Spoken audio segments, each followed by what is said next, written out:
ಕುಂಭಮೇಳಕ್ಕೆ ಹೋಗೋದು ಕೂಡ ಅಲ್ಲಿ ಪಾಪ ಪರಿಹಾರ ಆಗ್ತದಂತೆ, ಅದು ಆಗ್ತದಂತೆ, ಇದಾಗ್ತದೆ ಅಂತೆ. ಅದು ಆಗ್ತದೆ ಇಲ್ವೋ ಅದು ನಮಗೆ ಗೊತ್ತಿಲ್ಲ, ಅದು ಬೇರೆ ವಿಷಯ, ಹೌದಲ್ವಾ? ಮತ್ತು 144 ವರ್ಷಕ್ಕೊಮ್ಮೆ ಬರೋದು ಕೂಡ ಅದು ಕೂಡ ಒಂದು ಮಿಥ್ಯೆ.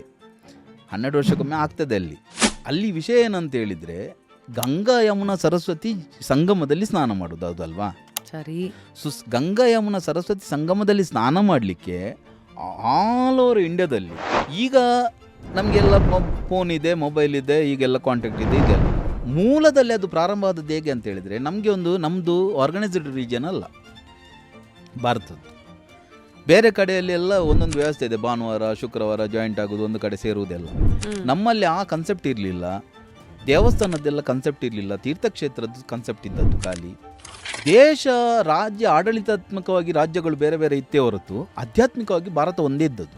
ಒಬ್ಬ ಶೈವ ಆಗಿದ್ದವ 12 ಜ್ಯೋತಿರ್ಲಿಂಗ ಅಂದರೆ ಇಡೀ ಇಂಡಿಯಾ ತಿರುಗಿದಾಗೆ, ಒಬ್ಬ ಶಾಕ್ತಿ ಆಗಿದ್ದವ 51 ಶಕ್ತಿಪೀಠಕ್ಕೆ ಹೋದರೆ ಇಡೀ ಇಂಡಿಯಾ ತಿರುಗಿದಾಗೆ, ಒಬ್ಬ ವೈಷ್ಣವ 4 ಚತುರ್ಧಮಗಳಿಗೆ ಹೋದರೆ ಇಡೀ ಇಂಡಿಯಾ ತಿರುಗಿದಾಗೆ. ಸೊ ಈ ರೀತಿ ಎಲ್ಲ ಕನ್ಸೆಪ್ಟ್ ಮಾಡಿ ಒಂದು ಭಾರತವನ್ನು ಒಂದು ಸೂತ್ರದಲ್ಲಿ ಕಟ್ಟಿದ್ರು. ಸೊ ಎಲ್ಲ ಪರಂಪರೆಗಳು ಎಲ್ಲ ಕಡೆ ಒಟ್ಟಿಗೆ ಸೇರಿ ಒಂದು ಚಿಂತನ ಮಂಥನ ಮಾಡಲಿಕ್ಕೆ ಬೇಕಾಗಿ ಕುಂಭಮೇಳದ ಸ್ಟಾರ್ಟ್ ಆದದ್ದು.